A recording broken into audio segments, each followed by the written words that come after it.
Last step 4 చూడండి. Step 4లో మనం improve చేయాలి. ఇప్పుడు బి ప్లస్ ఏ అని చెప్పాలి. బి అంటే ఏంటి మనకి ఇక్కడ ఎఫ్ ఫర్ ఆల్ ఎన్ 0 అవుతున్నప్పుడు ఎఫ్ ఈజ్ ఐడెంటికల్ టు 0 అని చెప్పాలి. ఎఫ్ ఈజ్ ఐడెంటికల్ టు 0 అని చెప్పాలి అని చెప్పాలి. దీనికోసం ఏం చెప్తున్నాడంటే ఇక్కడ ఒక సెట్ తీసుకున్నాడు. A is equal to set of x belongs to that f n of A equal to 0 for all n greater than equal 0 రాశాడు. ఇది ఏనే సెట్ వాడి అంటే బి ప్రాపర్టీ నుంచి రాశాడు ఏనే సెట్. ఇప్పుడు మనం ఏం ప్రూవ్ చేయాలి? ఎఫ్ ఈజ్ ఐడెంటికల్ టు 0 అని చెప్పాలి. దానికి ఏం పడ్డాడంటే ఈ సెట్ ఏ అనేది బోత్ ఓపెన్ అండ్ క్లోజ్ అని చెప్పాలి. ఎఫ్ ఈజ్ ఐడెంటికల్ టు 0 అవ్వాలంటే ఏ రియల్ నెంబర్ ఇచ్చినా సరే వాల్యూ ఎంత రావాలి? మనకి 0 రావాలి. ఇక్కడేమో ఓన్లీ జీ పెట్టాం చూడండి. ఇక్కడ X belongs to G such that N of F at A equal to 0 for all greater than equal to 0 అని చెప్తున్నాం. అర్థమైందా? ఇక్కడ అది ఏ కూడా రాస్తుంది. ఏ కాదు అది, ఇక్కడ ఎక్స్, అది ఎక్స్. అక్కడ X belongs to such that N of F at X equal to 0 for all greater than equal to 0. 0 అంటే ఇక్కడ ఓన్లీ జీబే చెప్తున్నాం. జీబే చెప్తున్నాం. మరి జీ కాదు, మొత్తం ఎఫ్ ఐడెంటికల్ 0 రావాలంటే మొత్తం కాంప్లెక్స్ స్పెల్ మీదకి వెళ్ళిపోవాలి. ఫర్ ఆల్ సి రావాలి. ప్రతి కాంప్లెక్స్ నెంబర్కి ఇది హోల్డ్ అవుతుంది చెప్పాలి. ఎఫ్ ఈజ్ ఐడెంటికల్ టు 0 అవ్వాలంటే ఓన్లీ డొమైన్లో కాదు, జీలో కాదు, మొత్తం అంతా సి మీద అంతా ఎక్స్పెండ్ అవుతుంది చెప్పాలి.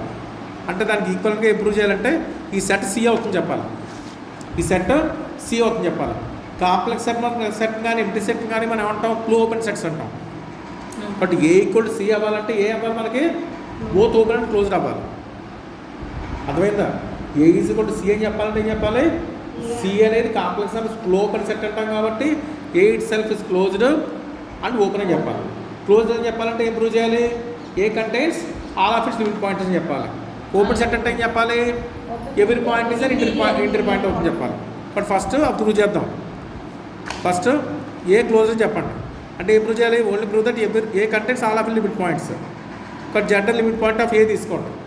లిమిట్ పాయింట్ డెఫినేషన్ అంటే మనకి సిరీస్లో limit K tends to infinity Z is tends to 0 అంతే కదా. అంటే Z 1 Z 2 Z 3 tends to 0 అయితే దాని టెన్స్ టు జెడ్ అయితే దాని లిమిట్ అంటాం సీక్వెన్స్కి. అర్థమైందా? నెక్స్ట్ ఇప్పుడు దీన్ని బోత్ సైడ్స్ ఏం చేస్తారంటే ఎఫ్ అప్లై చేయండి. అంటే ఫస్ట్ ఎఫ్ ఫోర్ అంటే బోత్ మీద మల్టిప్లై చేస్తాం.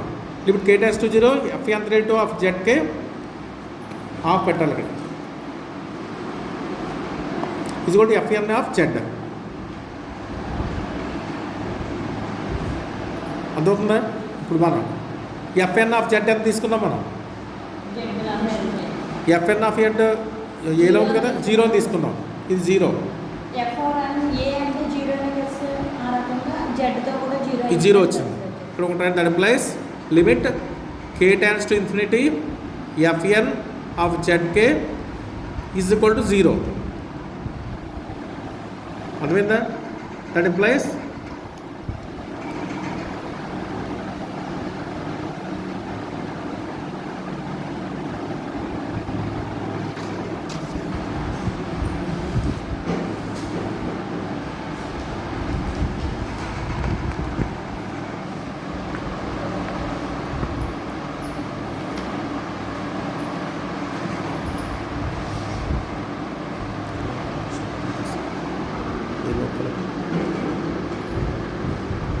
చూడండి ఒకసారి కంటిన్యూషన్ చూడండి. ఇక్కడ ఏ రాసాం? మన limit K tends to infinity Z K equal to Z అని రాసాం.